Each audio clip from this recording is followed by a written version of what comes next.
ഇതാണ് കൊടുങ്ങല്ലൂർ കോട്ടയുടെ അവശിഷ്ടം.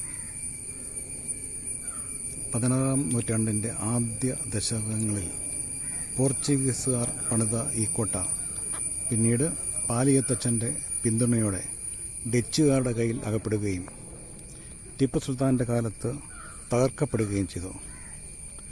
തിരുവിതാംകൂർ ഗവൺമെൻറ് പിന്നീട് ഈ കോട്ട വിലയ്ക്ക് വാങ്ങി. ഇവിടെ അവശിഷ്ടങ്ങൾ മാത്രമേ ഇപ്പോൾ ബാക്കിയുള്ളൂ.